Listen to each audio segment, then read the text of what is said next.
I had had surgery in May of 1990. I had my labrum reattached. It took me a year to get back. I came back. I pitched well in September, and the Cubs had decided to kind of go in a different direction. And I got a phone call from a former teammate, Johnny Oates. Johnny Oates is a huge part of my career. In 1979 as a rookie, Johnny caught the majority of the starts that I had that year, and I went on to win the Rookie of the Year.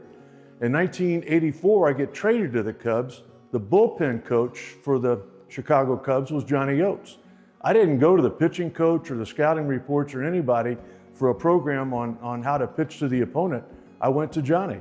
And as a lot of people know, I got hot. I went 16-1. I won the Cy Young Award. The Cubs got to the playoffs and all of that. Well, when Johnny Oates called, obviously he had my attention. But I think I was 35, 36 years old. He was the manager of the Baltimore Orioles. And he goes, "I'd love for you to come here." He said, "I told the Orioles, the only thing I want for Christmas is you." And so my agent and I, Barry Axelrod, we flew to Baltimore.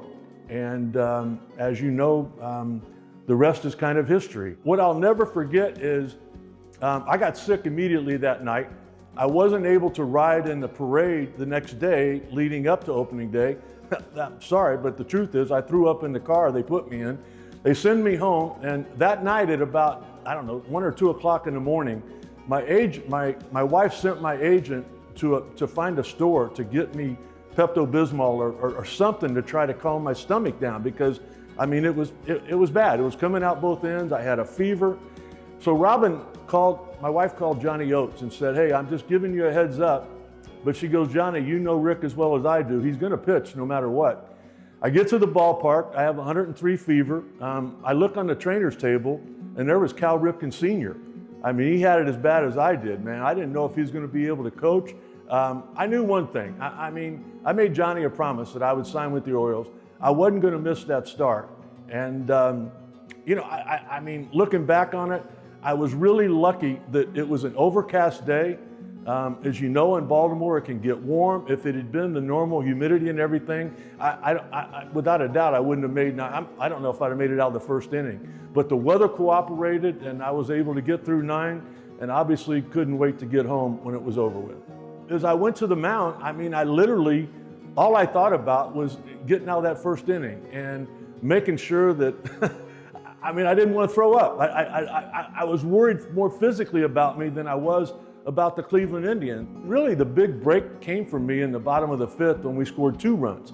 Because now at that point, I can give up a solo home run and I've still got the lead. I still have a chance to win the ball game. Also, I think leaning back, I think I started 9 opening days. I started the opening night that got rained out at Wrigley Field. You know, I was a part of a lot of those big games, and I learned that, you know, when you're in the bullpen warming up for your start, you get control of your fastball, your curveball, and whatever, but you have to learn to control that adrenaline. And I think I took that to the mound with me that day, because from the very first inning, I was able to locate. I wasn't overexcited about it. I was honored more than anything to be able to throw the first pitch at Oriole Park at Camden Yards. I remember Larry Lucchino, the president, was actually mad at the end of the game because it ended so quick. he had all these souvenirs, and he had all this food and everything that they were trying to sell to pay for the ballpark. And I mean, literally, I think he meant it too. He's a little upset. He'd like to have had us been out there for a little bit longer. But, you know, I just remember the pace of the game. I mean, it was going along. It was helping me out a lot because physically I wasn't at 100%. And then, you know, once we got the 2 runs, I mean, my job was to go out there and get 3 outs and get back into the dugout as quick as I could. The only goal I ever had when I took the mound was to see a W by my name in the newspaper the next day.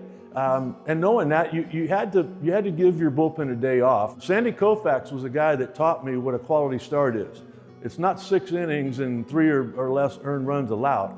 A quality start's at the end of the game when you shake the catcher's hand, okay? I mean, that's what my goal was every time I ever took the mound. You know, it was just, there was so much excitement. There were so many, you know, you don't have to always get a hit to be the best player in a ball game.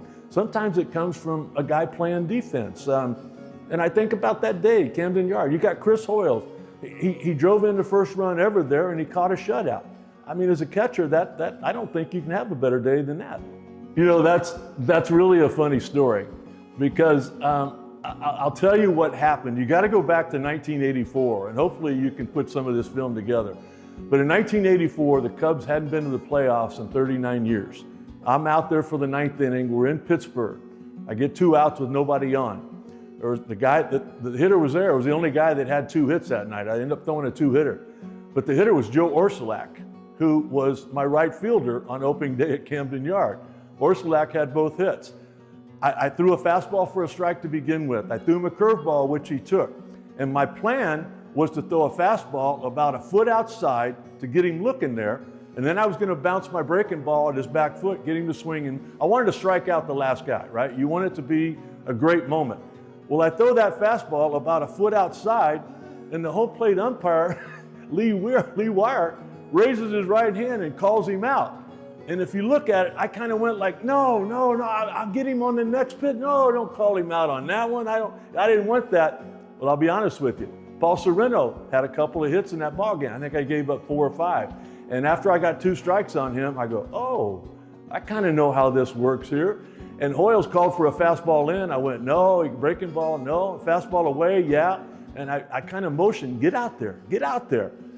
And if you look at it, it's 4 or 5 inches off that outside corner. And, you know, thank goodness the crowd was great. The real main reason he called it strike 3 was the crowd.